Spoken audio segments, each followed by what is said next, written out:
Hindi ka pani-paniwala, nagkakagulo ang buong paliparan ng Doha, Qatar, dahil lang sa isang babaeng umuwi mula sa Pilipinas, anak ng isang bilyonaryong may-ari ng langis na nakasanayang sumakay lang sa limusin, isang mapagmataas na prinsesa na lumaki sa karangyaan.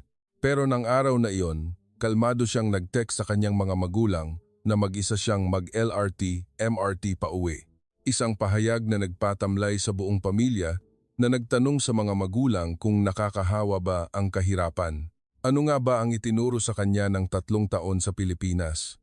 Nang hapong iyon, ang langit ng Doha ay tila nababalutan ng gintong kulay, ang maputlang sikat ng araw ay nakalatag sa mga puting arko ng pandaigdigang paliparan. Sa eksklusibong lounge para sa mga VIP, magkatabi kami ni Omar ngunit ang puso ko ay parang nilalamon ng apoy. 3 taon na. 3 taong lumipas mula nang umalis si Laila sa Qatar patungong Pilipinas, isang babaeng lumaki sa sutla at karangyaan na ni isang basong tubig ay hindi pa nasasalinan para sa sarili. Ngunit ngayon, malapit na siyang pumasok sa pinto na iyon upang umuwi. Hinigpitan ko ang hawak sa telepono. Maingat na inilagay ng tauhan ng paliparan ang puting lili sa florera at ang itim, makinang na limusin ay nakaparada na sa labas.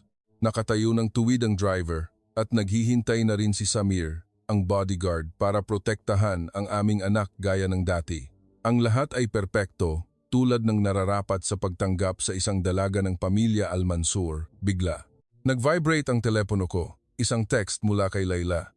"Ina, huwag niyo na po akong sunduin ng sasakyan. Mag-LRT na lang po ako." Akala ko nagkamali ako sa pagbasa. LRT?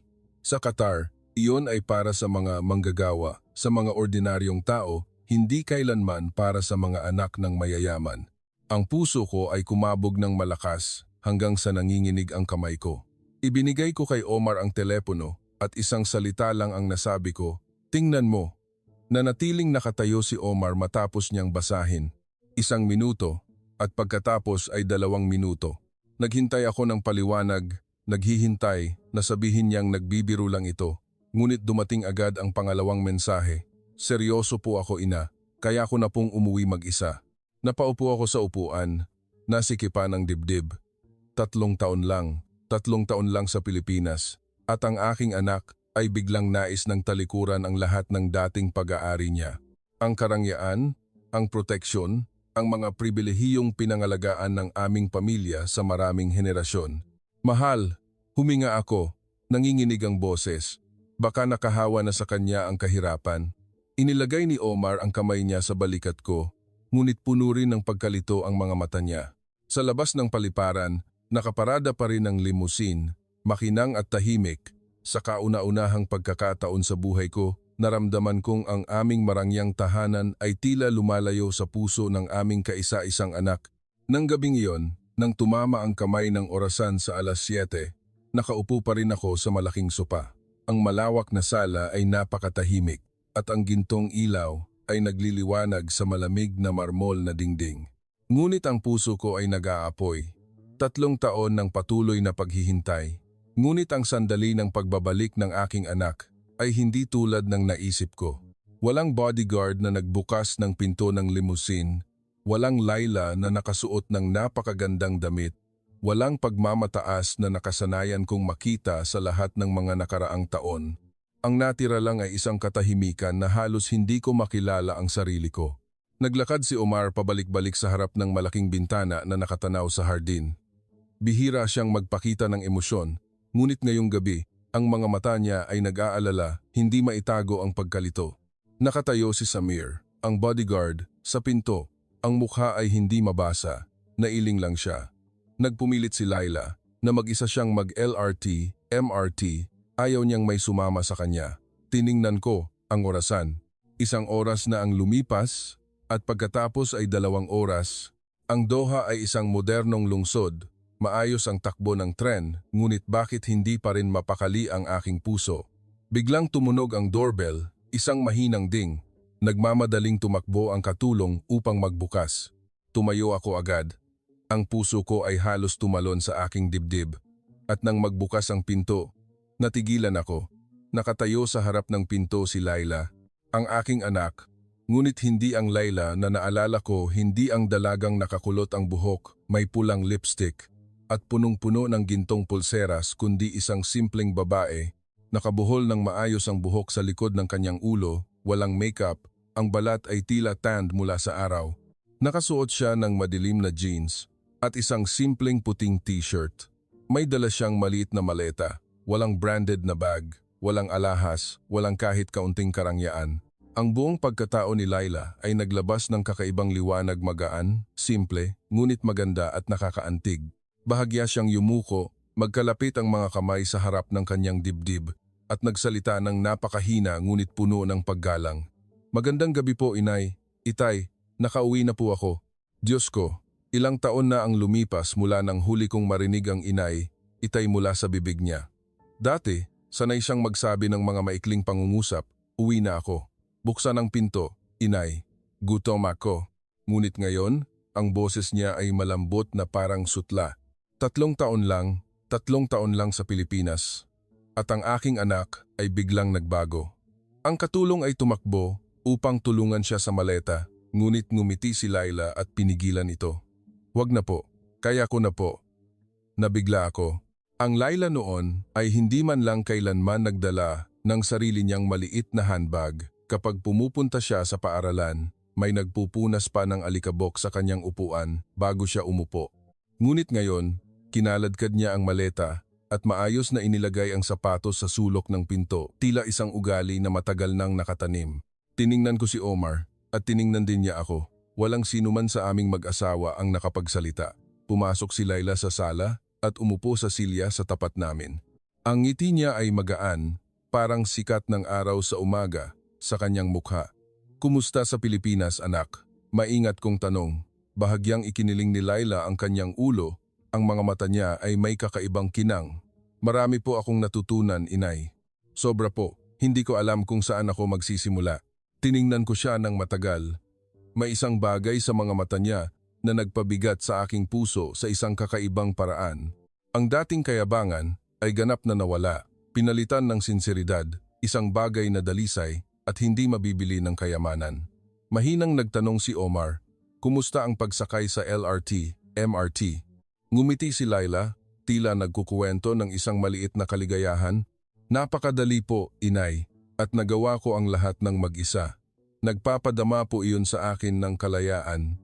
Tiningnan ko ang kanyang mga kamay, nasanay sa karangyaan, ngayon ay mas matatag at mas stand. Biglang bumigat ang puso ko. Ngunit may narinig akong buntong hininga mula sa mismong puso ko. Nagbago na ang aking anak. At ang pagbabagong iyon ay higit pa sa naisip ko. Nang gabing iyon, hindi ako nakatulog. Nakahiga ako at nagtataka kung ano ang ginawa ng Pilipinas sa aking anak. Ano ang mayroon sa bansang iyon na sa loob lamang ng 3 taon ay ginawang ibang tao si Layla. Hindi ko alam kung kailan. Ngunit ang aking pagkabalisa ay unti-unting napalitan ng malalim na kuryosidad. At pagkatapos ay nagpasya ako na kailangan kong marinig ang kuwento ni Layla mula sa simula. Kinabukasan, pagkatapos ng almusal, kung saan mahinang nagpasalamat si Layla sa bawat katulong, bumalik ako sa aking silid trabaho at mahinang isinara ang pintong kahoy. Ang sikat ng araw ng Doha ay tumagos sa kurtina at bumagsak sa mesa na naging dahilan upang ang tanawin ay maging napakatahimik na naririnig ko ang tibok ng sarili kong puso. Ang mga larawan kagabi ay paulit-ulit na bumabalik, ang maayos na sapatos ni Layla, ang kanyang mahinahong ngiti, ang simpleng paraan ng pagkain niya nang walang reklamo. Biglang lumitaw sa aking puso ang isang kakaibang pakiramdam, masaya, nag-aalala at puno ng pag-aalinlangan. Ipinikit ko ang aking mga mata. At ang mga alaala ni Layla noong bata pa siya ay bumalik na parang baha. Nang bata pa si Layla, kapag narinig lang ang kanyang tawag na "Ma", nagmamadaling tumakbo ang mga katulong upang magdala ng inumin. Isang salita lang ang sasabihin niya, "Uhaw." Hindi tulad ng ibang mga bata na laging nagsasabi, "Ina, maaari po ba akong humingi ng tubig?" Si Layla ay ituturo lang ang kanyang baba. Ang mga mata ay hindi tumitingin ng diretsyo kanino man. At agad na ihahatid ang inumin. Lumaki siya sa gitna ng pagyuko ng ulo at mga salitang, "Opo, mahal na dalaga." Minsan, kami mismo, ang mga magulang, ay umatras upang bigyan siya ng puwang dahil inakala naming karapat-dapat ang aming anak na matamasa ang pinakamahusay. Ngayon, naiisip ko na kami mismo ang nagpalaki sa kanya sa paraan na nagpalayo sa kanya mula sa kanyang totoong sarili. Nang si Laila ay 10 taong gulang, kung hindi niya nagustuhan ng isang ulam, handa ang kusina na magluto ng isang bagong menu. Nang siya ay 12, ang pinakabago at pinakamahal na designer dress ay kailangang nasa kanya sa unang araw ng paglabas nito. At pagdating ng 17, nakasanayan na ni Laila na ang lahat ay mabibili ng pera. Naaalala ko ng malinaw ang kanyang 16 na kaarawan. Nag-arkila kami ng isang buong 5-star hotel, higit sa 100 bisita, mga puting rosas na inangkat mula sa ibang bansa, tunog at ilaw na parang isang malaking show. Pumasok si Laila. Napakaganda na parang isang tunay na prinsesa, ngunit ang mga mata niya ay napakamataas na naramdaman ko ang kaba. Hinanap niya ako sa isang sulok, ang boses niya ay malambing, ngunit puno ng utos. Ina, tawagin mo si Enzo Ramos para kumanta sa akin. Kaarawan ko ito. Napahinto ako. Si Enzo Ramos ay isang sikat na celebrity sa buong Asya. Paano siya matatawag na parang isang cake? Leila, hindi iyon posible, mahal ko. Kumunot ang noo niya. Isang pamilyar na ekspresyon sa tuwing hindi siya nasisiyahan. Pera lang ina, magkano ang ibabayad natin? Hindi ba sila pupunta? Gusto kong sabihin ang isang bagay, ngunit nasikipan ang lalamunan ko. Sa sandaling iyon napagtanto ko. Sa mga mata ni Laila, ang buong mundo ay isang malaking tindahan at ang pera ang susi upang buksan ang lahat ng pinto. Nang gabing iyon, matapos ang party, naupo kami ni Omar sa hardin. Ang hangin ng disyerto ay humihip ng mainit. Tumingin si Omar sa langit, ang boses niya ay mababa. Ang pananaw ni Laila sa buhay ay hindi tama, Aisha. Iniisip niya na ipinanganak ang mga tao upang pagsilbihan siya. Kung magpapatuloy ito, ano ang magiging kinabukasan niya? Nang marinig ko ang pangungusap na iyon, nasaktan ang puso ko. Mahal namin siya, inaalagaan namin siya. Ngunit ang aming labis na pagpapalayaw ang lumikha ng isang golden cage na nagkulong sa kanya sa loob ng maraming taon. Ikinuwento ni Omar ang tungkol sa kanyang business trip sa Maynila kung saan nakita niya ang presidente ng isang malaking korporasyon na kumakain sa common canteen kasama ang kanyang mga empleyado, gumagamit ng simpleng plastic cup ngunit nakangiti ng natural. Ang anak niyang lalaki ay araw-araw na nag-LRT, MRT patungong paaralan. Sa sandaling iyon, naisip ni Omar na may mga halaga sa lugar na iyon na hindi mabibili ng pera. Ang sinabi niya noong taon na iyon ay nanatili sa aking puso. Hanggang nang magalit si Laila, kumikilos na parang may utang sa kanya ang buong mundo. Nang gabing iyon, nagpasya kaming ipadala siya sa Pilipinas hindi upang tumakas, hindi upang subukan siya, kundi upang mabuhay siya tulad ng isang ordinaryong tao. Isang bagay na hindi namin kailanman naituro sa kanya at hindi ko inaasahan na ang desisyong iyon ang magpapabago sa aming buong pamilya. Iminulat ko ang aking mga mata, mataas na ang sikat ng araw sa labas. Ang Laila ngayon ay hindi na katulad ng Laila sa mga alaala at alam kong ang paglalakbay niya sa Pilipinas ay tiyak na may kakaiba. Nang gabing iyon, matapos matulog si Laila, naupo kaming muli ni Omar sa hardin. Ang kalangitan ng Doha ay napakalawak, ang hangin ng disyerto ay mainit at tuyo, ngunit ang puso ko ay malamig. Nag-usap kami tungkol sa kinabukasan ng aming anak nang hindi mabilang na beses. Ngunit ngayong gabi, sa kauna-unahang pagkakataon, naramdaman ko ang tunay na pagkakabalaho. Aisha, mahina at dahan-dahang nagsalita si Omar. Sa tingin ko, panahon na para umalis si Laila sa golden cage na ito. Nagtinginan kami. Ibig mo bang sabihin ay ipadala siya sa ibang lugar? Tumahimik si Omar saglit at nagpatuloy. Naaalala mo pa ba ang Pilipinong presidente ng korporasyon na nakilala ko? Hindi ko pa rin nalilimutan ang imahe niya na nagsasalin ng sarili niyang kanin at tubig, nakaupo sa tabi ng mga empleyado ng walang hadlang. Ang anak niya ay nag-aaral gamit ang LRT, MRT. Kakaiba ang nakita ko, Aisha. Kakaiba. Sa magandang paraan. Bumuntong hininga ako. Sa totoo lang, ang imaheng iyon ay matagal nang nakatanim sa aking isip. Pero hindi ko kailanman naisip na dalhin si Laila sa isang lugar na ganap na malayo sa marangyang buhay na ito. Ngunit pagkatapos ng kanyang 16 na kaarawan, pagkatapos ng pangungusap niyang, kaya ng pera ang lahat, inay. Alam kong unti-unti na naming nawawala ang aming anak. Inilagay ni Omar ang kamay niya sa balikat ko. Gusto kong ipadala ang ating anak sa Pilipinas. Hindi para maging matalino, kundi para mamuhay ng tama. Wala akong masabi. Ang ideyang iyon ay hindi pa kailanman naging malinaw sa aking isip. Si Laila, isang prinsesa na hindi pa kailanman nakahawak ng sarili niyang baso ng tubig, ay pupunta sa isang banyagang bansa, maninirahan kasama ang isang host family at mag-aaral tulad ng isang ordinaryong bata. Nanginginig ako, pero hindi siya papayag, mahal. Ngumiti ng bahagya si Omar, isang ngiting pagod. Alam ko, ngunit kung hindi natin ito gagawin ngayon, hindi na natin siya maibabalik sa lupa mamaya. Tulad ng inaasahan, nang marinig niyang pupunta siya sa Pilipinas, mariing tumutol si Laila. Umiyak siya, inuntog ang pinto, nag-boycott sa pagkain, at nagdeklara pang, "Hindi ako aalis kahit saan. Bakit niyo ako itutulak sa isang banyagang lugar? Lahat ng kaibigan ko ay nandito. Ano ang mayroon doon?" Niyakap ko siya ng mahigpit, narinig ko ang kanyang paghikbi. Natatakot ako, inay. Ang puso ko ay parang tingga.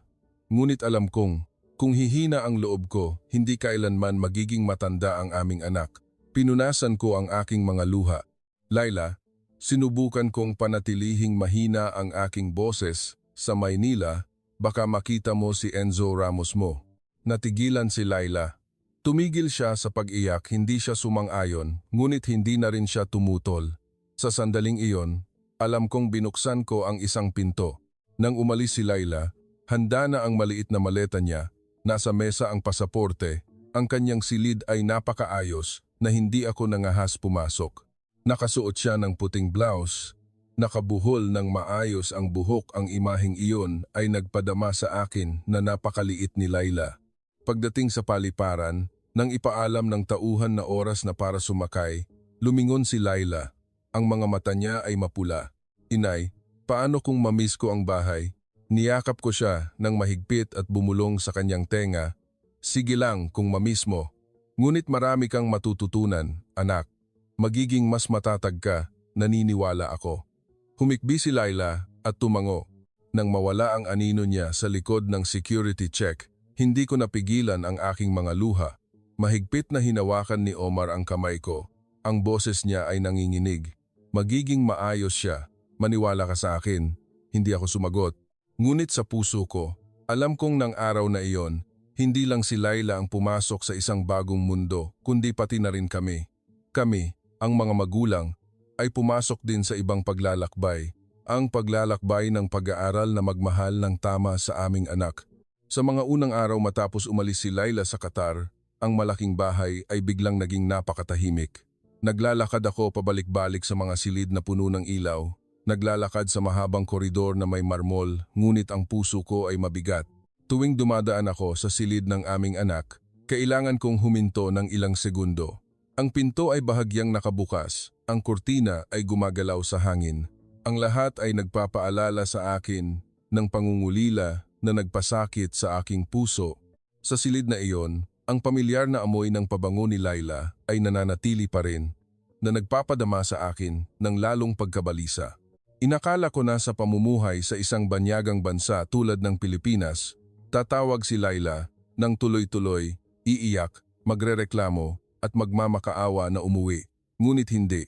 Lumipas ang unang linggo at isang beses lang siya tumawag. Ang tawag ay binubuo lamang ng ilang maikling pangungusap. Tinanong ko kung maayos ba siya, kumusta ang pagkain niya, at tungkol sa paaralan, at malamig na sumagot si Laila. Maayos po ang lahat, at humingi ng paumanhin na ibababa ang telepono dahil kailangan niyang pumasok sa paaralan. Alam ko ang boses na iyon, boses ng isang bata na nagpapakatatag upang hindi mag-alala ang kanyang mga magulang. Ngunit ang mismong katatagan na iyon ang lalong nagpasakit sa aking puso. Araw-araw, tinatanong ko ang sarili ko, maayos ba talaga ang aking anak? Umiiyak ba siya? Inaasar ba siya ng mga kaibigan niya dahil sa kanyang kaibahan? Hindi ko kinaya ang katahimikan na iyon. Isang hapon, Nang ang sikat ng araw ay tila pulot na bumabagsak sa hardin, tinawag ko si Samir, ang bodyguard na pinagkakatiwalaan ni Laila mula pa noong bata siya. Sinabi ko kay Samir na lumipad sa Maynila na obserbahan lang siya mula sa malayo at huwag kailanman hayaang malaman ni Laila. Tumango siya, nag-ayos ng bagahe ng gabing iyon. Nang mawala ang anino ni Samir sa likod ng pinto ng paliparan, naramdaman kong tila naputol ang puso ko. Pagkalipas ng ilang araw, ipinadala ni Samir ang unang larawan. Binuksan ko ito nang nanginginig ang mga kamay. Nang lumabas ang imahe, huminto ang tibok ng puso ko ng isang sandali. Sa larawan na iyon, si Laila ay nakatayo sa kantin ng paaralan. Nakasuot siya ng simple, puti at asul na uniform ng Pilipinas. Walang designer brand, walang aksesorya, walang bakas ng isang dalaga. Nakapila si Laila ng maayos, pinapanatili ang tamang distansya mula sa kaibigan sa harap niya. Ang nagpatigagal sa akin ay ang ngiti sa kanyang labi. Isang napakahinang ngiti, walang bahid ng pagpapanggap. Nang gabing iyon, ipinakita ko kay Omar ang larawan. Inilagay niya ang kamay niya sa balikat ko at mahina niyang sinabi, "Nagsisimula ng magbago ang ating anak." Ngunit alam ko na sa likod ng ngiting iyon ay may mga bagay na hindi pa niya maaaring sabihin sa amin. Sa mga sumunod na araw, nagpatuloy si Samir sa pagpapadala ng mas maraming larawan. May larawan ni Laila na nakaupo sa LRT, MRT, nalulunod sa gitna ng mga manggagawa at estudyante sa Pilipinas. May larawan ni Laila na pinupulot ang isang plastic bottle sa gilid ng bangketa at inilalagay ito sa basurahan. May larawan ni Laila na maingat na yumuyuko upang magpasalamat sa convenience store staff nang matanggap ang kanyang binili. May larawan ni Laila na nakaupo sa bench ng paaralan, naghahati ng isang maliit na bote ng tubig sa kanyang kaibigang Pilipino na si Maya. Tiningnan ko ang bawat larawan at ang damdamin ay umapaw. Nakasanayan niya ang red carpet at mararangyang sasakyan. Ngunit ngayon, nakikisalamuha siya sa simpleng buhay na tila matagal na niyang nakasanayan. Ngunit pagkatapos, isang gabi, nakatanggap ako ng isa pang text. Sa pagkakataong ito, walang larawan, mayroon lang isang maikling sagot mula kay Samir nang tanungin ko kung umiiyak ba si Laila. Sumulat si Samir, "Umiiyak po si Laila tuwing gabi, madam." Natigilan ako. Maraming damdamin ang dumating ng sabay-sabay awa para sa aking anak, paghanga sa kanyang katatagan. Ikinuwento ni Samir na madalas siyang tahimik na nakaupo sa kama, nakatingin sa bintana ng kanyang boarding house, pinupunasan ang kanyang mga luha gamit ang kanyang sleeve at pagkatapos ay ngumingiti pa rin siya kinabukasan sa paaralan na parang walang nangyari. Idinikit ko ang telepono sa aking dibdib, bumagsak ang mga luha sa screen. Alam ko na upang mamuhay ng simple at makisama sa komunidad sa ganoong paraan, dumaan si Laila sa napakahirap na unang mga araw. Ngunit sa mismong mga luha na iyon, nagsimulang tumubo ang binhi ng pagbabago at naunawaan ko na ang paglalakbay ni Laila sa Pilipinas ay nagsisimula pa lang. Mula nang magsimulang magpadala ng mga larawan si Samir, ginugugol ko ang halos bawat umaga sa muling pagbubukas ng bawat isa, tinitingnan ito na tila nakikita ko ang aking anak sa harap ko. Ang mga imaheng iyon ay hindi lang nagpapaalam sa akin kung paano nabubuhay si Laila, kundi dahan-dahan ding gumuguhit ng isang bagong Laila, mas banayad, mas mapagpakumbaba, at nagiging mas matanda araw-araw. Isang umaga, ipinadala ni Samir sa akin ang isang maikling video clip. Nang buksan ko ito, nakita ko si Laila na nakaupo sa LRT, MRT sa Maynila. Puno ang tren. Mayroon na lang ilang bakanting upuan, ngunit nakatayo si Laila, ang kamay niya ay nakahawak sa metal na bar sa itaas. Sa harap niya ay isang matandang babae na humigit kumulang 70 taong gulang, maliit ang katawan ngunit may banayad na mga mata. Nang huminto ang tren sa susunod na istasyon, tumayo ang isang babaeng Pilipino at inalok ang upuan kay Laila, ngunit umiling si Laila, ngumiti ng mahina, may sinabi, at pagkatapos ay itinuro ang matandang babae. Bahagyang nagulat ang matandang babae at pagkatapos ay umupo nang may pasasalamat. Nakatayo pa rin si Laila, bahagyang nakayuko upang maiwasan ang pag-uga ng tren. Napanood ko ang eksenang iyon at naramdaman ko ang kirot sa aking ilong.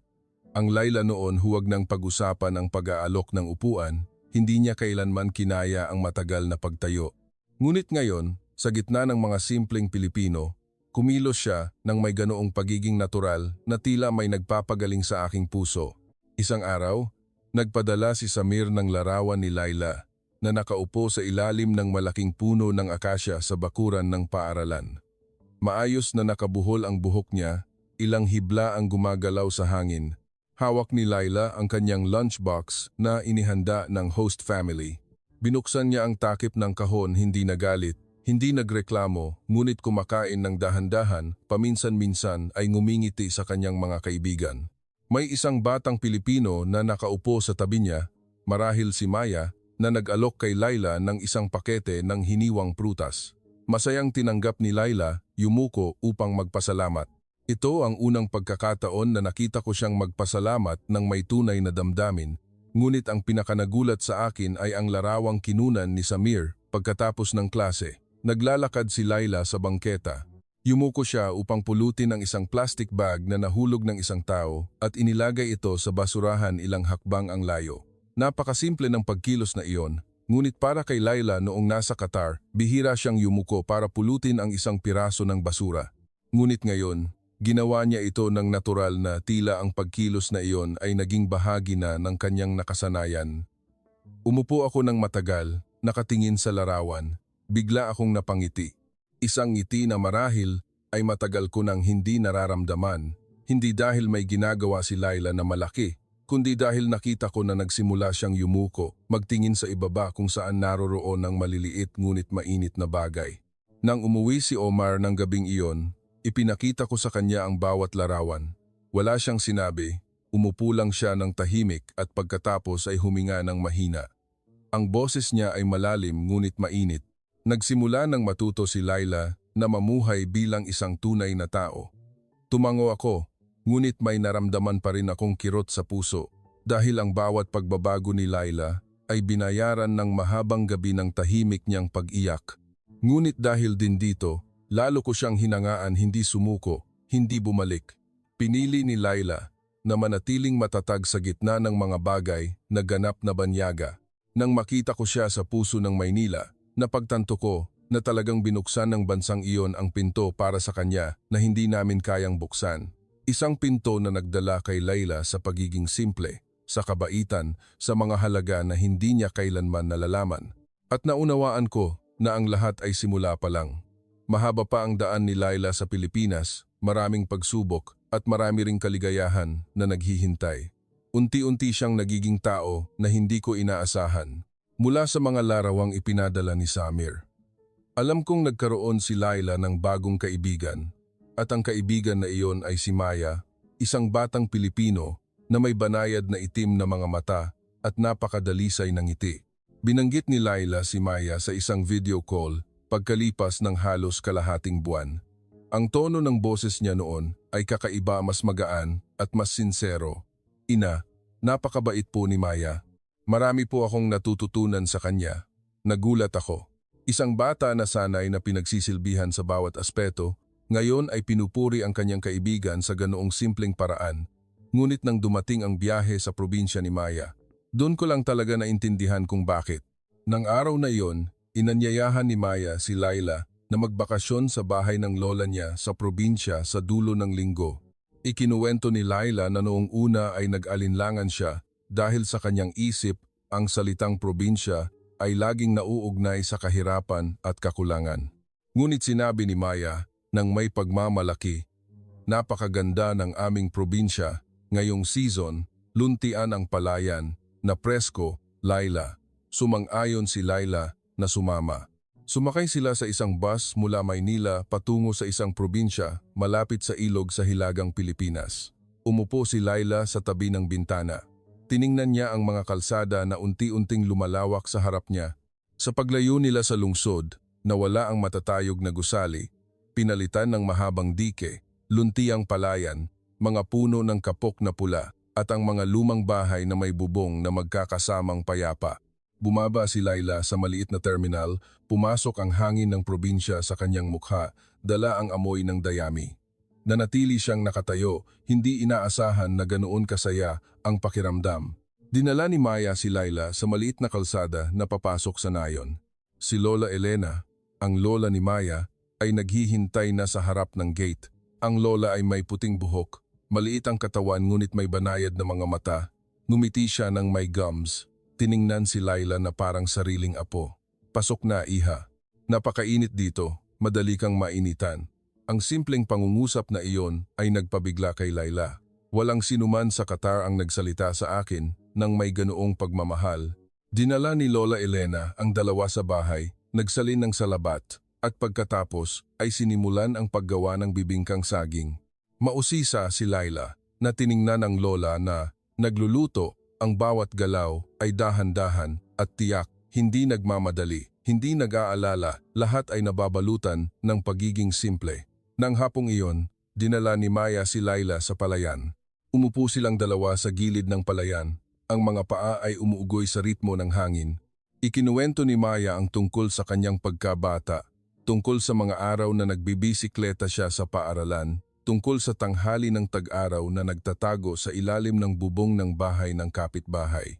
Nakikinig si Laila, naramdaman niyang magaan ang kanyang puso na parang ulap. Sa sandaling iyon, napagtanto niya na ang kaligayahan, minsan, ay nagmumula sa napakasimpleng bagay. Nang gabing iyon, nagluto si Lola Elena ng hapunan sa probinsya. Adobo, nilagang gulay, raw, luwok, at isang mangkok ng sinigang. Kumain si Laila, patuloy na humahanga. Ngumiti ng banayad si Lola Elena, wala lang iyon, iha. Magkakapareho lang ang mga probinsya. Ang mahalaga ay ang pakikipagkapwa-tao. Ang mga salita niya ay nakaukit sa puso ni Laila na parang isang aral simple ngunit malalim. Nang sumapit ang gabi, natulog si Laila sa matigas na banig. Narinig niya ang tunog ng mga cricket sa labas ng hardin. Humarap siya kay Maya at nagtanong, bakit ang lahat ng tao rito ay napakabanayad? Ngumiti si Maya. Dahil nagmamahalan ang lahat, Laila. Dito, hindi ka mas mataas kaysa kanino man at hindi ka rin mas mababa kaysa kanino man. Ang pangungusap na iyon ay parang isang maliit na karayom na humipo sa puso ni Laila.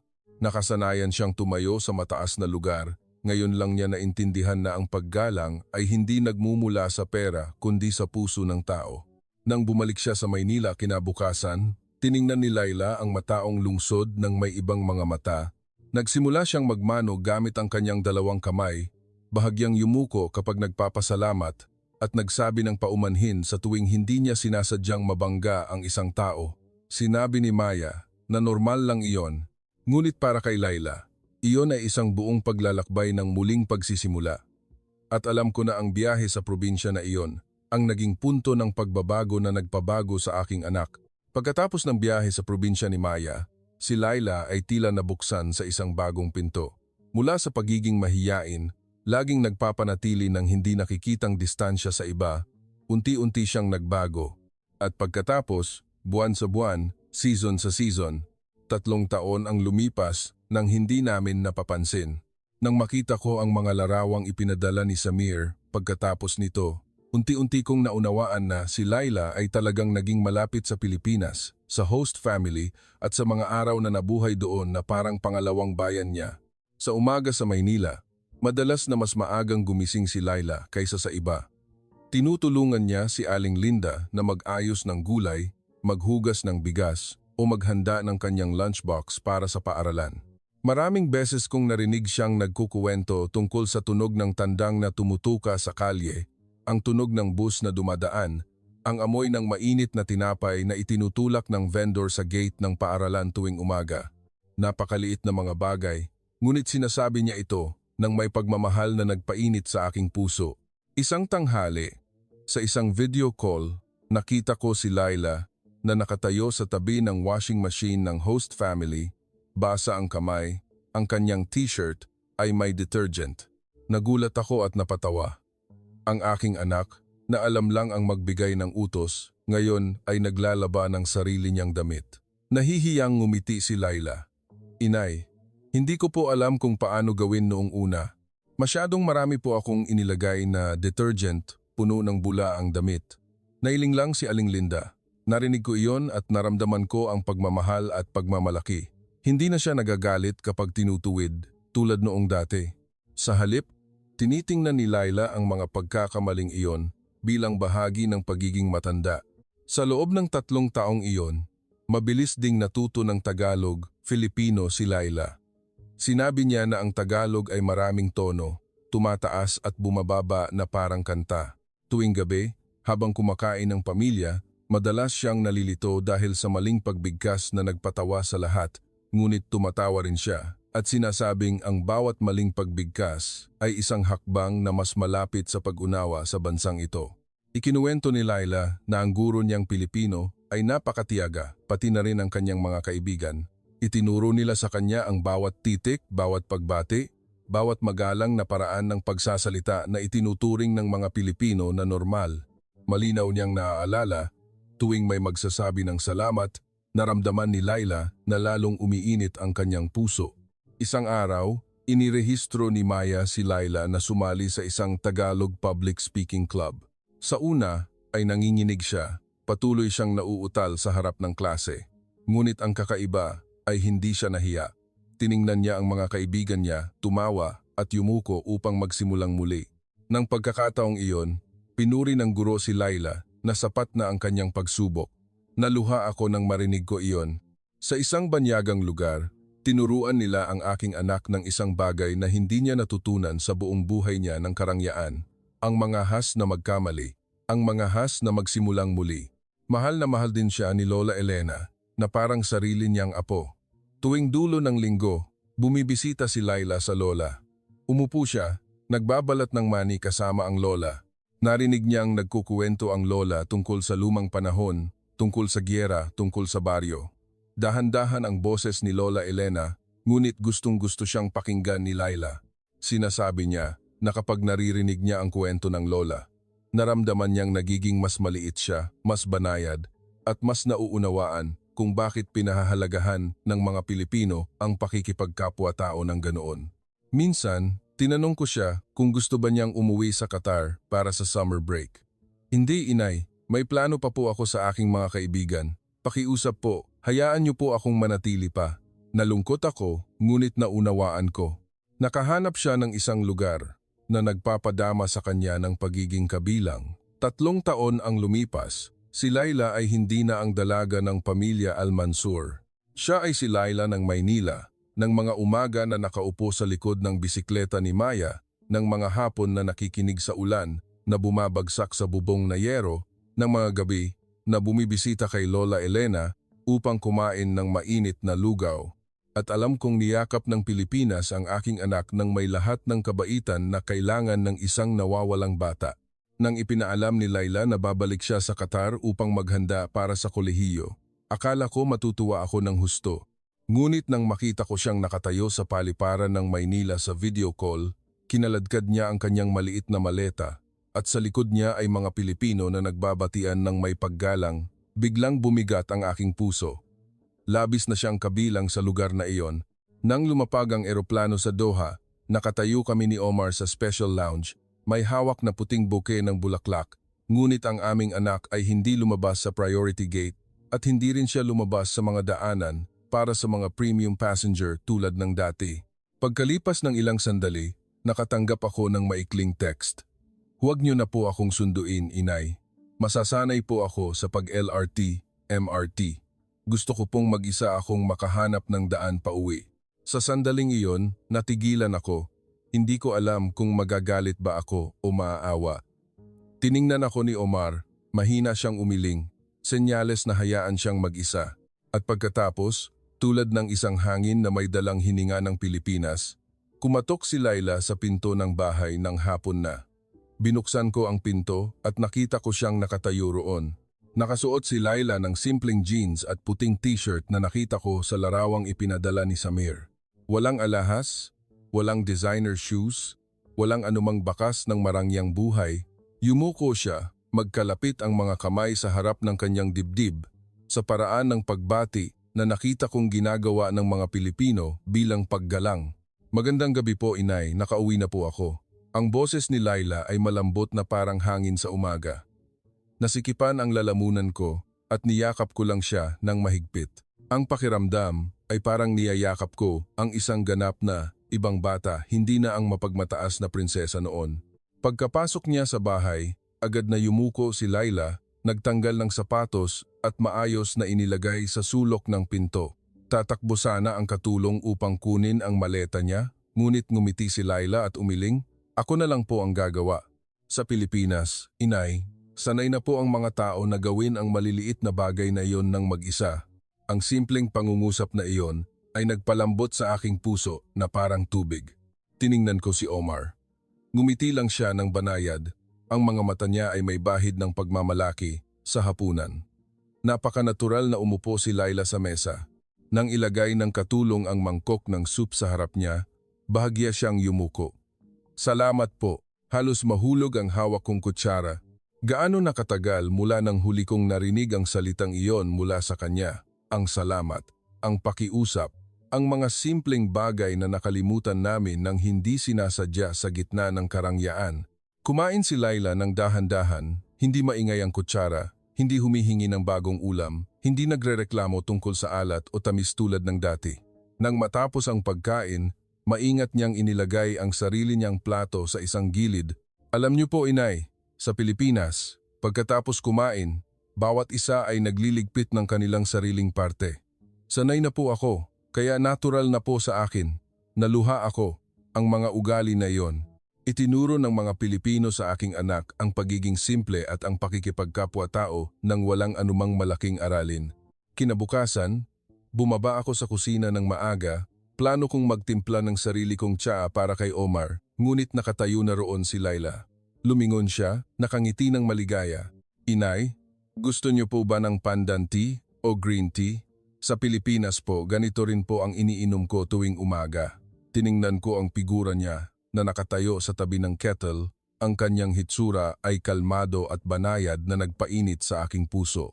Wala na ang anino ng isang marangyang dalaga, pinalitan ng isang matandang babae, marunong mabuhay, mapag-isip, marunong pahalagahan ang mga bagay sa paligid niya. Sa maagang sikat ng araw ng Doha, habang nakaupo kaming mag-ina, umiinom ng tsaa sa balkoni, napagtanto ko na hindi lang maleta ng gamit ang dinala ni Laila mula sa Pilipinas. Dinala rin niya ang kabaitan, ang pasasalamat, ang banayad, at simpleng espiritu ng bansang iyon.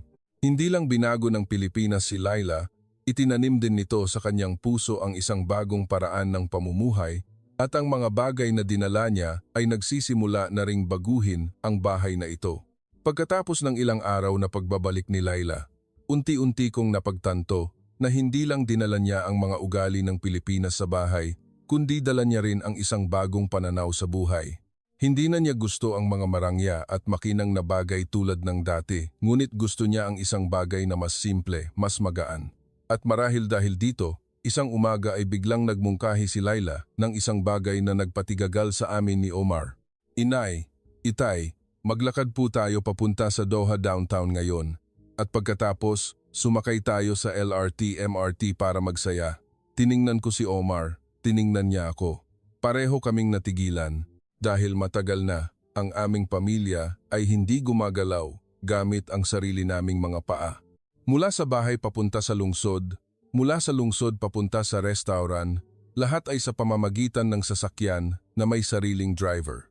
Ngayon ay niyaya kami ni Laila na maglakad. Sa init ng Doha, balak ko sanang tumanggi, ngunit ngumiti si Laila. "Subukan niyo po, inay, minsan lang. Sa Pilipinas, madalas po akong naglalakad, nakakatuwa po."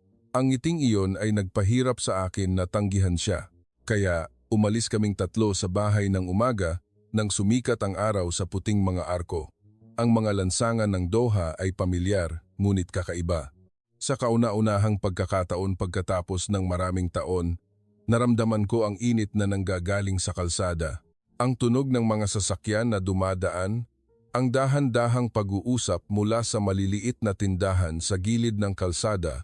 Naglalakad si Laila sa tabi ko, mahinahon ang mga hakbang, paminsan-minsan ay humihinto, tinitingnan ang isang bagong gusali o kinukunan ng larawan ng maliliit na coffee shop. Tiningnan niya ang Doha ng may mga mata na hindi ko alam na mayroon siya mga mata ng isang taong nabubuhay ng dahan-dahan, nagmamasid, nagpapahalaga sa bawat maliit na detalye ng buhay. Hindi ba, inay? Maganda rin ang Doha sa sarili nitong paraan. Sa tingin ko, marami tayong pinalampas dati. Bahagya akong tumango. lumalabas. Napakatagal na naming nabuhay sa mararangyang sasakyan kaya nakalimutan namin na ang lungsod na ito ay may sarili ring tahimik na mga sulok. Matapos ang halos 1 oras na paglalakad, dinala kami ni Laila sa isang maliit na coffee shop na nakatago sa isang eskinita. Ang mga upuan at mesa ay hindi marangya. Ang dingding ay pininturahan lang ng maputlang dilaw. Dahan-dahan ang pag-ikot ng ceiling fan. Ngunit pumasok si Laila nang may tuwa na parang nakahanap ng kayamanan. Kusang loob siyang umorder, nagpasalamat ng may paggalang, at pagkatapos ay humarap sa amin. Ang coffee shop na ito ay parang mga pinupuntahan ko sa Maynila, Hanoi, Inay. Tinikman ko ang tasa ng kape. Hindi ito kasing tapang ng kape sa Pilipinas na ikinuwento ni Laila, ngunit may isang bagay na pamilyar dito, banayad, magaan. Umupo kaming nag-usap hindi sa isang saradong silid, hindi sa ilalim ng nagniningning na crystal chandelier, kundi sa simpleng kapaligiran ng maliit na coffee shop. Isang kakaiba, ngunit komportableng pakiramdam ang pumasok sa aking puso. Pagkatapos uminom, dinala ulit kami ni Laila sa istasyon ng LRT-MRT. Ito ang kauna-unahang pagkakataon na talagang tumapak ako sa istasyon ng tren, hindi lang dumaan sa pamamagitan ng pribadong sasakyan. Sa ilalim ng puting ilaw ng istasyon, ang mga taga-Qatar, mga dayuhang manggagawa, mga estudyante lahat ay nakatayo ng magkatabi, pantay-pantay, tahimik na naghihintay sa tren. Hindi ba, Inay? Dito, pare-pareho ang lahat. Walang pagkakaiba sa mayaman at mahirap, mahinang sabi ni Laila, ngunit ang pangungusap na iyon ay nagpabigla sa akin.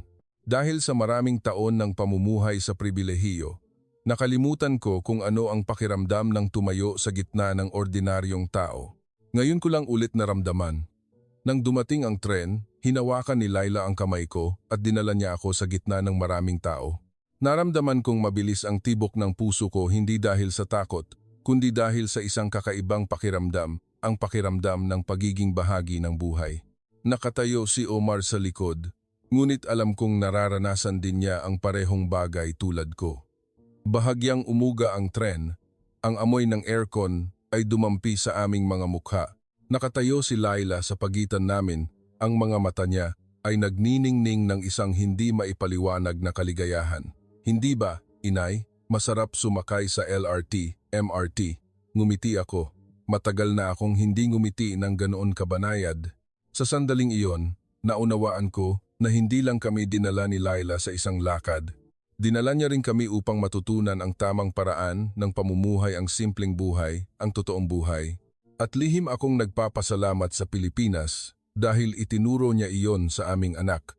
Pagkatapos ng umaga na sumakay sa LRT, MRT kasama si Laila, naramdaman kong tila lumabas ako mula sa isang lumang mundo na tinitirhan ko sa napakaraming taon. Ang Doha ay biglang naging mas malapit, hindi na malayo tulad ng dati. At ang kakaiba, naramdaman kong nagsisimula na akong mas maunawaan ang aking anak. Hindi lang nauunawaan ang pinagdaanan niya sa Pilipinas, kundi nauunawaan din kung bakit nagbago siya sa paraan na nagpatigagal sa buong pamilya. Isang gabi, habang kaming tatlo ay umiinom ng pandan tea na tinimpla ni Laila, biglang nag-alinlangan si Laila, Inay, Itay, mag-volunteer po tayo sa dulo ng linggo? Halos mabulunan si Omar sa kanyang tsaa, nanlaki rin ang mga mata ko. Mag-volunteer? Sa buong buhay ng aming pamilya, sanay kaming mag-donate ng pera sa mga kawanggawa, ngunit hindi kami kailanman nagtrabaho sa kusina, nagdala ng mga food tray, o tumayo sa gitna ng mga mahihirap na manggagawa upang tulungan sila. Mahina akong nagtanong, anong volunteer? Ngumiti si Laila ng simple, iba sa mga ngiti ng pagpapanggap noon. May center po sa Doha na tumutulong sa mga expatriate worker. Nagbibigay sila ng pagkain tuwing dulo ng linggo. Madalas po akong gumawa ng ganoon sa Pilipinas. Gusto ko po sanang maranasan niyo rin. Tiningnan ko si Omar. Tumahimik siya ng ilang segundo at pagkatapos ay tumango. Kung gusto mo, susubukan namin. Nang dulo ng linggo, nagsusuot ang aming pamilya ng simpleng damit, walang alahas, walang sariling driver.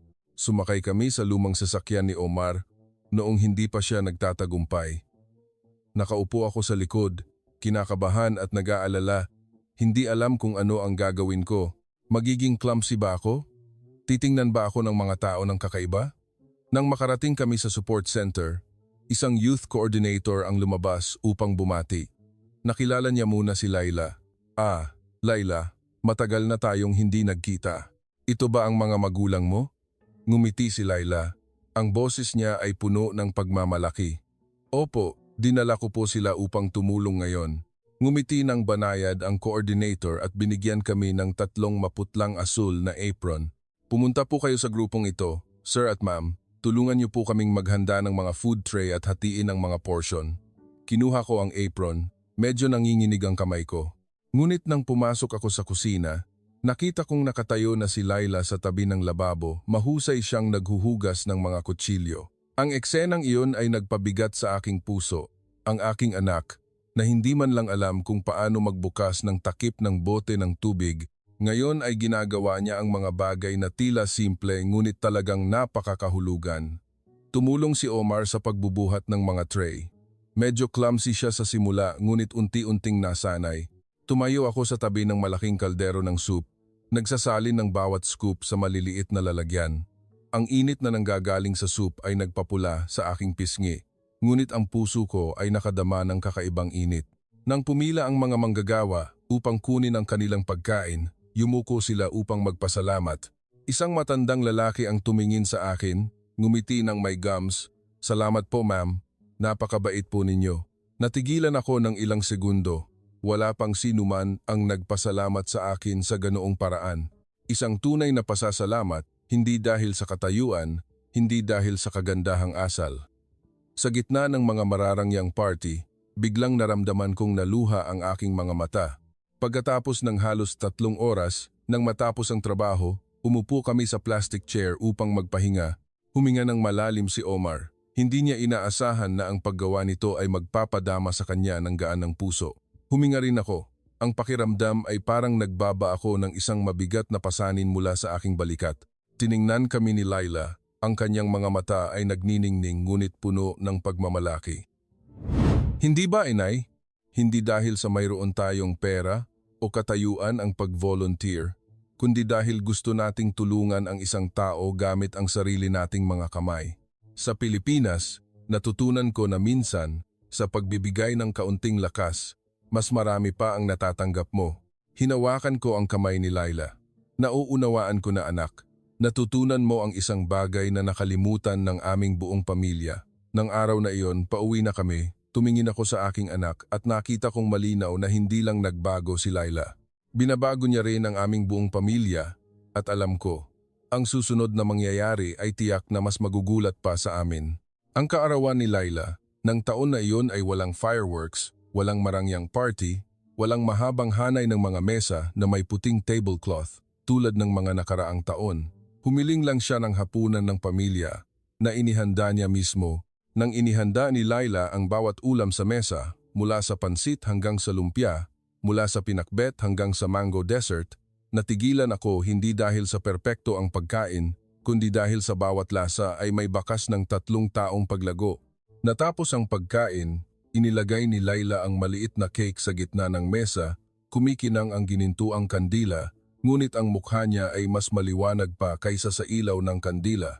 Huminto si Laila ng matagal at pagkatapos ay nagsalita, "Inay, itay, gusto ko pong bumalik sa Pilipinas para magkolehiyo. Gusto ko pong ipagpatuloy ang social work. Sa tingin ko, iyon po ang daan ko." Biglang tumahimik ang silid. Tiningnan ko si Omar, tiningnan niya ako. Sa loob ng maraming taon, umaasa lang kami na magiging matalino si Laila, magkakaroon ng katayuan at hahangaan ng mundo. Ngunit ngayon, sa harap namin ay isang Laila na nauunawaan kung ano ang gusto niya at ang gusto niya ay walang kinalaman sa kayamanan o kapangyarihan. Inilagay ni Omar ang kamay niya sa balikat ng aming anak. "Sige, anak, umalis ka. Alam mo na kung paano mamuhay. Naniniwala kami sa iyo." Bumagsak ang mga luha ni Laila, kumikinang sa ilalim ng ilaw. Niyakap niya kami. Nanginginig ang balikat niya. "Salamat po, inay, itay, dahil binigyan niyo po ako ng pagkakataon na maging sarili ko." Nang gabing iyon, habang pinapanood ko si Laila na humihip ng kandila, nakita ko na hindi lang siya ang lumaki, kundi pati na rin ang aking puso at ni Omar ay nabuksan. Inakala namin na ang pagpapadala sa kanya sa Pilipinas ay isang sakripisyo, ngunit lumabas na iyon ang pinakamalaking regalo para sa buong pamilya. At naunawaan ko na minsan, ang swerte ay hindi lang ang ipinanganak sa karangyaan, kundi ang makahanap ng tamang lugar, tamang tao, at tamang aral.